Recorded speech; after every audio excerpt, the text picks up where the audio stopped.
Hoje nós vamos dar continuidade ao nosso assunto de plantas, inclusive vamos fazer exercícios sobre os tipos de plantas para concluir a aula passada e vamos dar continuidade falando sobre a adaptação das plantas.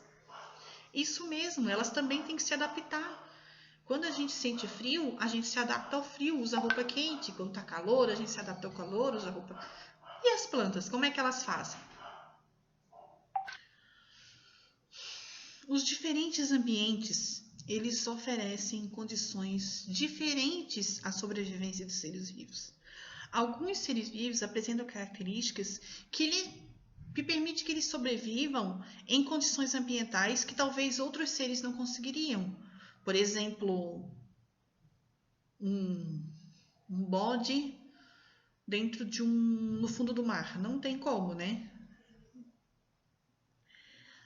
E isso também acontece com as plantas. Então, tem plantas que vivem em lugares muito secos, outras em lugares muito úmidos, outras em lugares muito quentes, né? E é isso que a gente vai ver hoje, esse tipo de adaptação. No slide nós temos ali 2 exemplos. Um que é a forma de diminuir a temperatura, algumas plantas ficam reduzidas à parte subterrânea, né, que é o caso ali no caso da cebola. Outras, quando está muito frio, elas passam o inverno sob a forma de sementes, que é o caso do milho. Certamente, se você já foi à feira com a sua mãe e sua mãe precisou de uma fruta ou de um legume e não tinha, ouviu a frase, não é a fruta da época. Por exemplo, morango. Morango geralmente não tem em maio, junho, julho. Por quê? Porque ele precisa de calor, né, para poder se produzir. Então, as pessoas antigas, os agricultores, eles sabem exatamente quando é um período de clima bom para se plantar ou não determinada planta, legume ou verdura. Compreendendo que cada planta se adapta ao seu lugar e ao seu ambiente, nós vamos ver ali, plantas com folhas que acumulam água estão adaptadas a ambientes quentes e sem chuva. É o caso dos mandacarus, dos cactos, né? Plantas com gavinhas podem alcançar maiores alturas e receber maior solar. Gavinhas são aqueles fiozinhos enroladinhos, elas se trepam, né, e sobem nos lugares para poder alcançar o sol. Plantas com muito pequenas, perdem menos água por transpiração. No caso daquelas folhinhas ali, elas são até meio aveludadas. Plantas com raízes abundantes absorvem maior quantidade de água e nutrientes. Olha só que linda aquela raiz ali. Certo? E existe também, por exemplo, adaptação e técnica para se polinizar, por exemplo.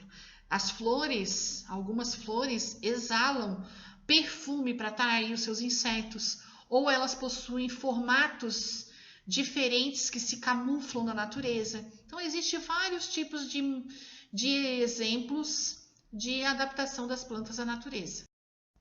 Agora a gente vai conhecer um pouquinho sobre as plantas carnívoras. Isso mesmo, não é igual de desenho animado que sai comendo ser humano, sai comendo pessoas, não tem nada a ver. Essas plantas, na realidade, elas complementam a nutrição dela digerindo pequenos animais. Por quê? Porque elas crescem normalmente em ambientes em que os solos são muito pobres de minerais. E para que a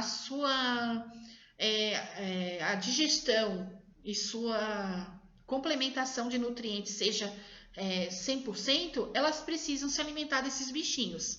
Como é que elas atraem as suas presas? Por meio de um cheiro muito forte ou uma cor muito vibrante e muito bonita. Daí o insetozinho fica todo animado, né? E vai lá visitar ela.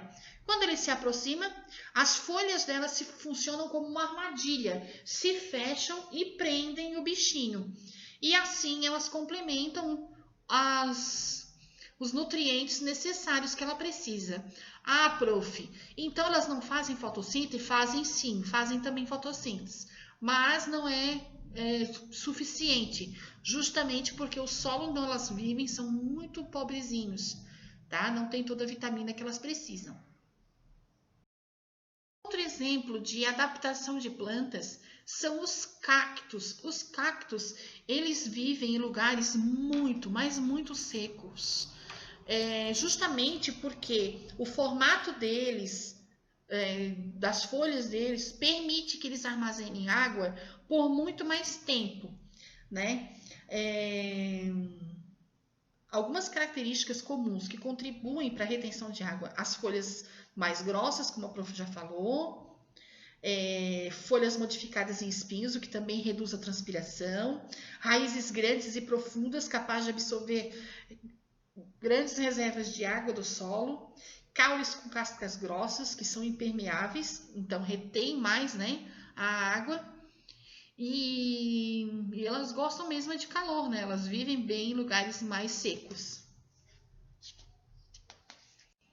E mais um exemplo de plantas que se adaptam ao seu ambiente são as plantas dos manguezais. A gente falou sobre manguezal numa aula de língua portuguesa sobre os caranguejos que vivem aí, né?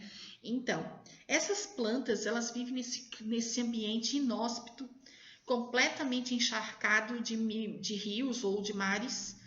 É uma água salobra, isso quer dizer escura, o solo argiloso, lamacento, berço da criação de caranguejos, né? Ele é pouco oxigenado e sofre a influência dos mares, das marés. Quando a maré sobe, a água sobe também, né? Encharcando ainda mais essas plantas. Vocês estão vendo ali, tem umas plantas que têm umas raízes mais para fora, né? Que são árvores com raízes âncoras. Elas sustentam e equilibram as plantas do solo pantanoso.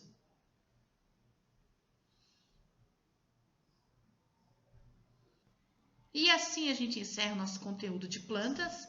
Façam as leituras recomendadas, as atividades com atenção e boa aula. Beijão para todos!